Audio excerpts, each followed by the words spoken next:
The Norman and Florence Brody Family Foundation is dedicated to exploring topics of national and international importance and is proud to support Policy Watch with Doug Besheroff at the University of Maryland.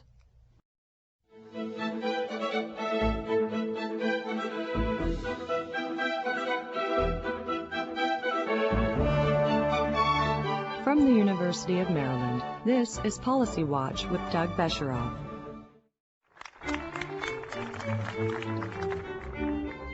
As in 1994, in 2006 the congressional elections heralded a tectonic shift through the American political landscape. At the polls and in the center, both parties are reconstructing to navigate the novel terrain. The potential paths are many, and the course is uncertain. How will President Bush respond to the incoming oppositional majority? What are the issues that Democrats will champion? Who will emerge to galvanize the disjointed Republican Party? And how will the next 2 years affect the legacy of President Bush?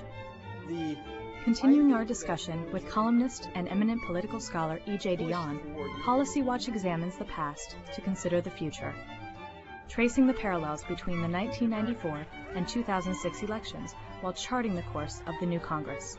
And now, Doug Besheroff. E.J. Dionne, welcome back to Policy Watch. Thank you. And the University of Maryland. Well, our topic, a continuation of our last program, is about the 2006 congressional elections and their aftermath. In 1994, when the Republicans took the House and Senate, first time having both of them for many decades, and the election was widely viewed as a referendum on Bill Clinton. Bill Clinton stood up, I think it was in January of 1995, and he said, the president is still relevant. I remember that day well. Is George Bush still relevant? Well, he's necessarily relevant because he's going to be there for 2 more years. I don't think he has the same opportunities to rebuild his power that Clinton had. I mean, Clinton had what turned out to be, first, the great advantage of running for re-election in 1996. So he had something to build toward, a new majority to create. And then he was given a number of great gifts by the Republican Congress. And the government shutdown turned out to be a terrible mistake. I mean, it's a very interesting, and I think it does teach us something about this election. There was a sense that the country was so anti-government that no one would miss the government if it shut down. It turned out voters were very angry when the government shut down. They discovered there were things they wanted and needed that they couldn't get when the government shut down. And Clinton played that very effectively. And he played on Republican budget cuts very effectively. I mean, he attacked the Republicans for cutting Medicare, Medicaid, education, and the environment, which were, again, all described areas where people wanted more, at least, continuing activism and not less. So Clinton had those opportunities, and he obviously had one big thing going for him, which is he didn't have 100 to 150,000 troops in the middle of a war in Iraq that Americans believe we're not winning, at best believe we're not winning. So I think Clinton had advantages that Bush does not have. Does he have opportunities? Yes, he has opportunities. I think one of them is if he can somehow find some sort of settlement in Iraq or some movement towards something better in Iraq, his standing will improve. Fortunately, with Iraq, it's a variation on that old joke where the politician says there are 3 things we need to do to fix Iraq. Unfortunately, nobody knows what they are, and I think that's a little bit of the fix we're in. And he's going to try to approach, I think, the Congress on some Social Security deal. I'm skeptical that will work in the next 2 years. He may approach the Congress on immigration. Why are you skeptical about Social Security in the next 2 years? I'm not sure that, the old Ronald Reagan line, trust but verify, and I don't think there's a lot of trust right now between the Congress and the President, enough trust to take on an issue as potentially radioactive as Social Security. Most of the choices that would have to be made for long-term solvency would be very difficult choices. I mean, essentially, you can easily create long-term solvency with higher taxes or some cuts in benefits. And those are not things that the Republicans don't want higher taxes, and Democrats aren't crazy about benefit cuts. I think in a different climate, or as part of a larger fix of a series of social problems, you could fix Social Security. I think ultimately we're going to be talking about a new social contract in the next 10 years to take sort of the core of the New Deal promise and bring it up to date for a very different economy. So I'm just skeptical that even though Secretary of the Treasury Paulson has a lot more trust on the Hill than almost anyone else the president sent up there, I still don't think they're going to pull that off on Social Security. The other thing that made Bush different or makes Bush different from Clinton is Bush is at the end of his 8-year term. So if you were the president or a presidential advisor, where do you look to build a legacy that the man is only 61 years old? So presumably he'll live for another 20 years at least. And he'll want to point to something besides Iraq as an achievement. So what do you think he'll do?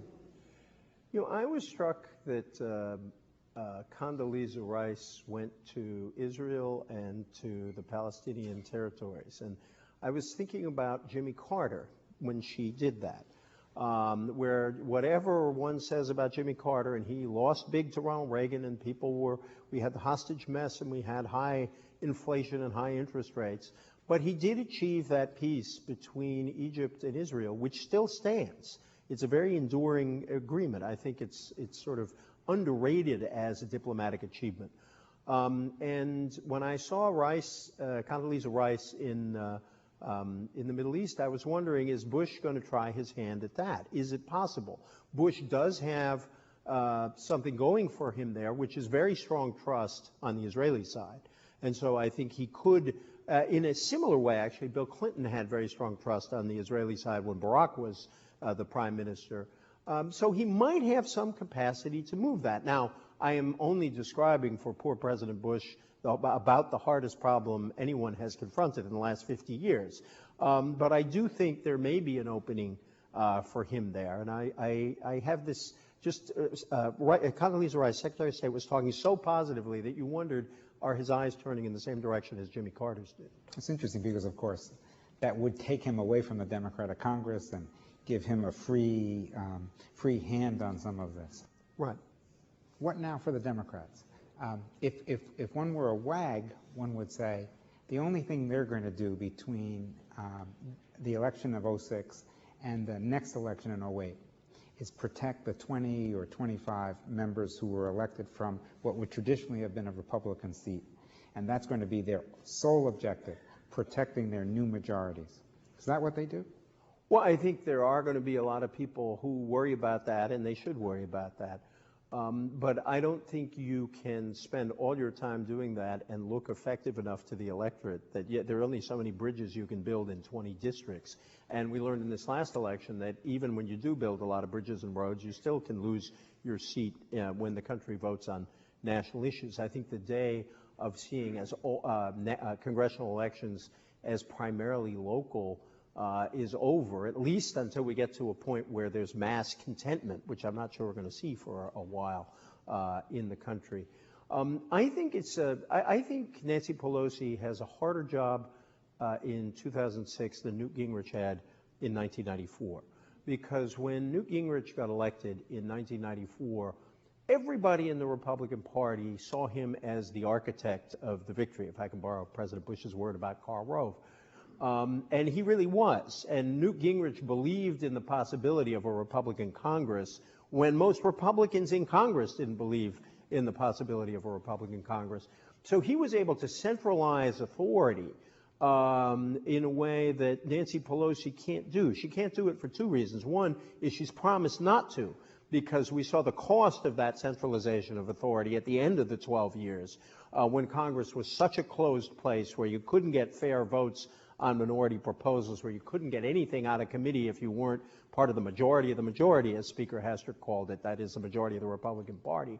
So Pelosi is, I think, correctly committed to reforming the Congress and opening it up. Her task is to bring together these older members with this group of young Turks led by Rahm Emanuel, who ran the Democratic campaign this year, who are much more focused, as Clinton was, as Gingrich was, on the link between policy and politics.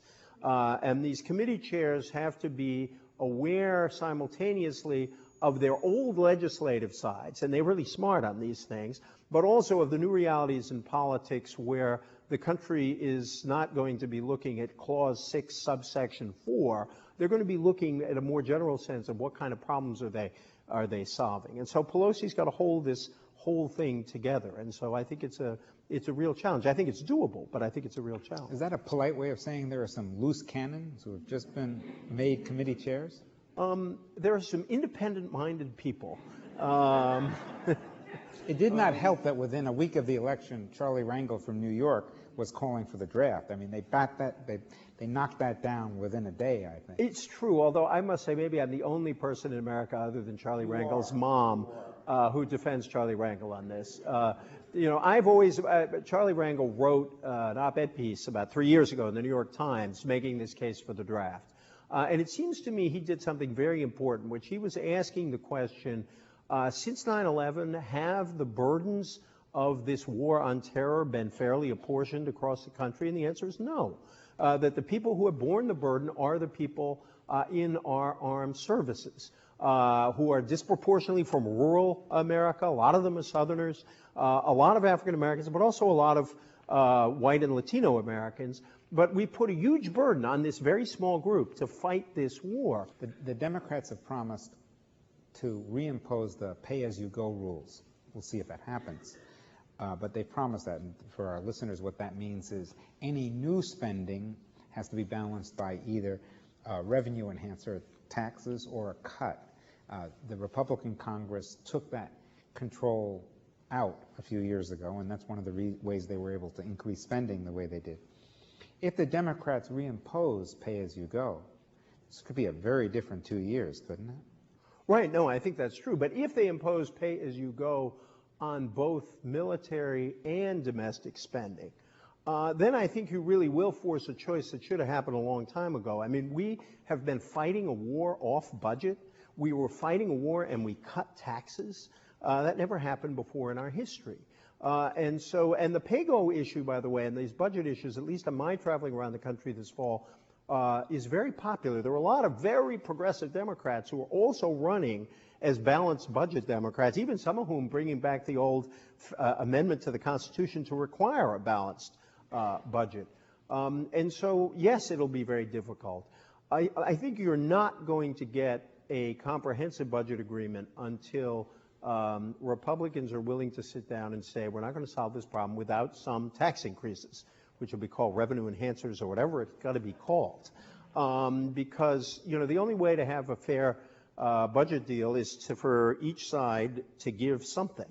And as somebody, a very smart budget guy who works for Speaker Pelosi said to me, balancing the budget is the least fun thing in the world. Deficit reduction is absolutely no fun for anybody. And it's why you need bipartisan agreement. Clinton and the Democrats did it on their own, finished and the job started, it should be said, by the first President Bush in 1993. And look at the hit they took in 1994. The first President Bush deserves credit for taking a very big step in that early budget agreement. He broke his pledge, he raised taxes, and he got hammered for it for the rest of his term. So this is not pleasant work. Not only is it not pleasant, it sounds quite unlikely. Right. I mean, the Democrats, remember, they passed both of those budget bills by one vote. By one vote, so that every Democrat was responsible for the passage. But they should have at least found a second vote, you know, than was him.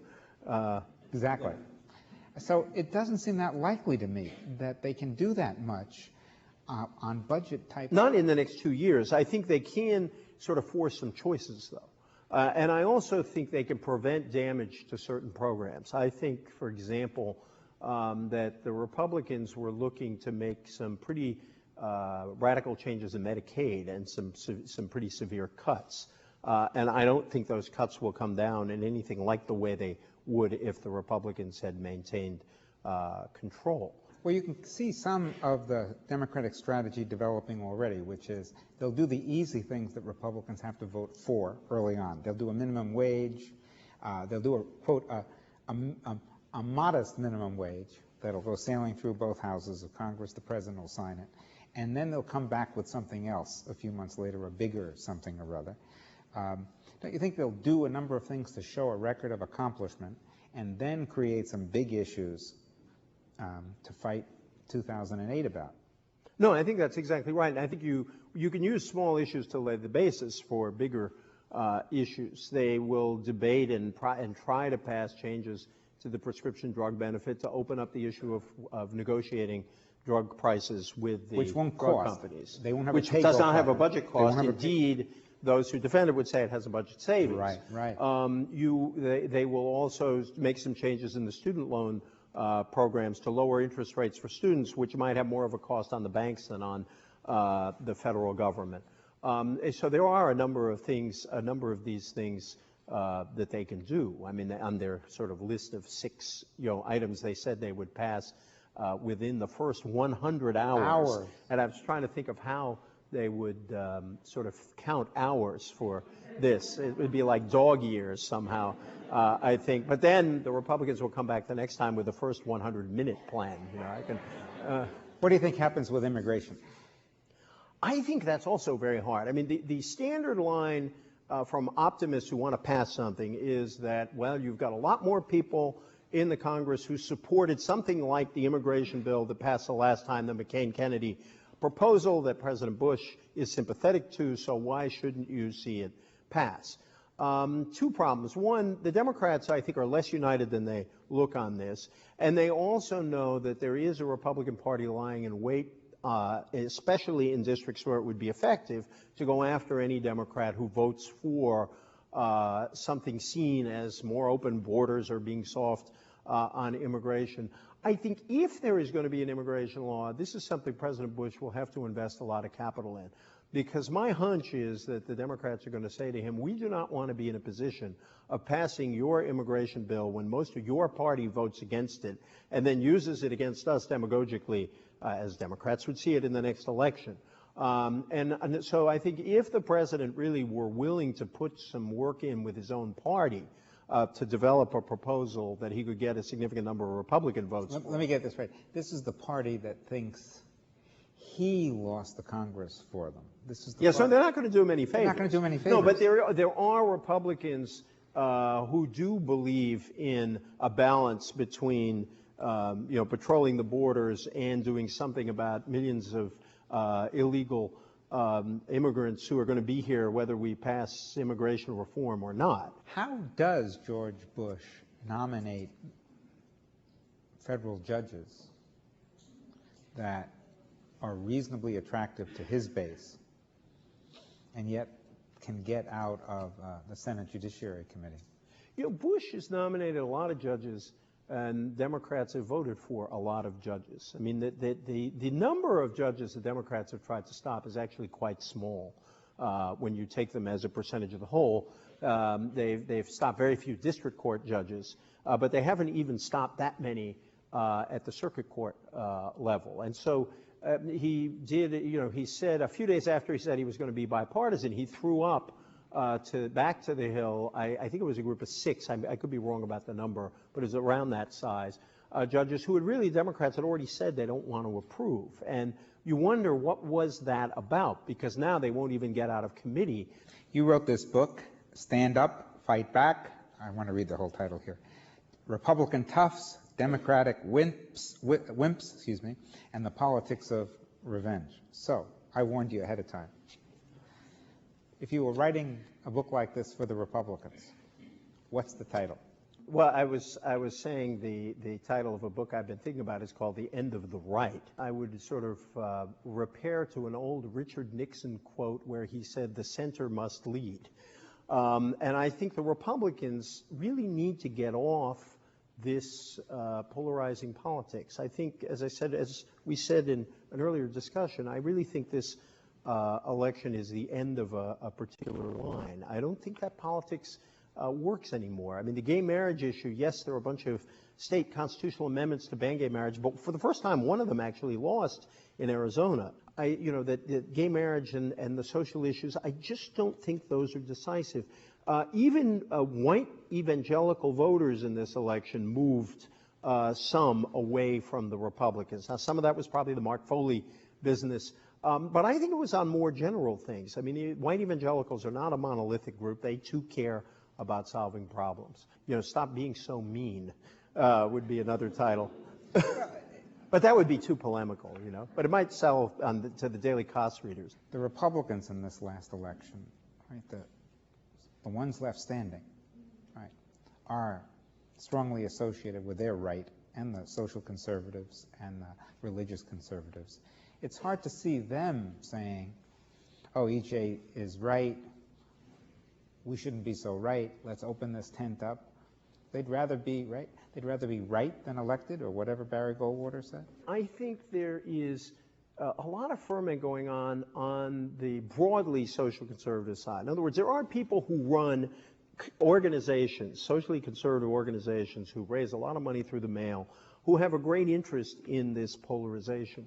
Look at what people like evangelical leaders like Rick Warren are doing. They are broadening the agenda of the evangelical movement. They are talking a lot about AIDS in Africa and global poverty. This gentleman who was kicked out of the Christian Coalition, who was going to lead the Christian Coalition, because he too wanted this broader evangelical agenda. So on the evangelical side, I don't see, I'm not sure that's going to stay as monolithic as it is now. Yes, most white evangelicals are probably going to vote Republican, but I don't think it's going to be as ideological. And on the business conservative side, I don't think that tax cuts, uber alles politics, tax cuts are more important than everything, is going to last either. I think there are a lot of business people, the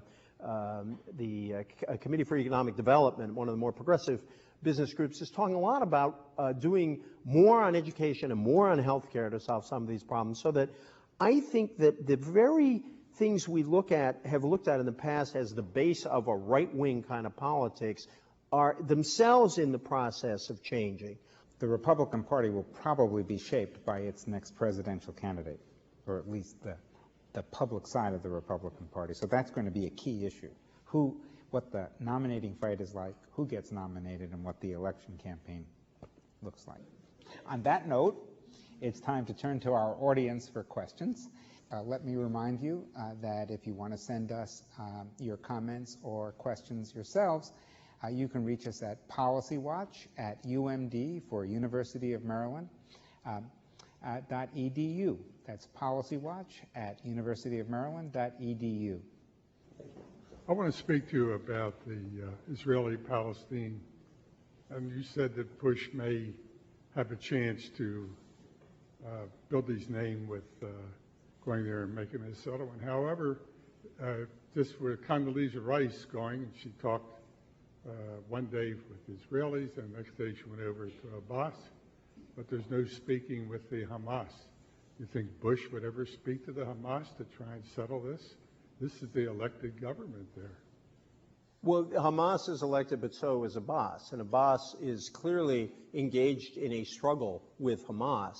And, I think it's very interesting that the president and, our administration has really thrown in its lot with the prime minister, with Abbas in a very big way. So do I think tomorrow they would talk to Hamas? No. But could a situation be arranged where there is some change in the Palestinian Authority government? Yeah, I think that could happen. It's tragic because Clinton came very, very, very close. And I still think when you look at a final settlement, if you ever get there again, it's going to look an awful lot like the final settlement that was being discussed at the end of Clinton's term. And I still think that's a plausible way to end this. But the politics is, particularly right now on the Palestinian side, but really on both sides, are very complicated. The future of the Republican Party might not be on the far right, and how Giuliani and McCain might lead it toward the center. But during the last 12 years, and really during the last 20 years, there's also been a lot of discussion about this infrastructure built by the Republican right of the Heritage Foundation and the American Enterprise Institute and, Bill O'Reilly and all of this. I mean, there's an industry out there now which is based on providing and promoting this ideology. What happens to that? Those people don't seem to me to just be willing to retire. I mean, can the Republican Party sort of go in the other direction if these people on the right or keep on pushing them toward the end? My sense is rather than retire, they too may adjust to the popular will. First of all, if you take a place like the American Enterprise Institute, there's a mixture of people there who are, some are much more moderate or moderate sorts of conservatives, and some are much more conservative. You're right, the conservatives won't roll over and play dead. They actually believe what they believe. In other words, it's not just folks drawing a paycheck. They believe these things. But most of us, I think, come to re-examine some of our assumptions if they don't pan out. I think if you take modern liberalism, liberals have re-examined a lot of their assumptions over the years. I think liberals talk a little bit differently about crime than they might have in 1968 or 65. I think liberals have come around to a somewhat different view of welfare, even if they're not exactly crazy about the welfare reform as it was passed. So I think people are capable of taking a look at something, and if it doesn't really work anymore, sort of changing your mind about it. I've been struck on the war in Iraq, for example. There are a lot of conservatives who say this isn't working. So I do think change and adjustment is possible. E.J., thank you very much for being with us. Thank you.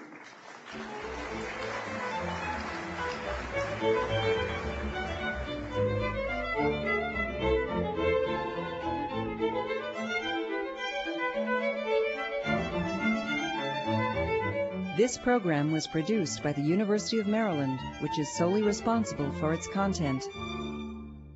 The Norman and Florence Brody Family Foundation is dedicated to exploring topics of national and international importance and is proud to support Policy Watch with Doug Besheroff at the University of Maryland.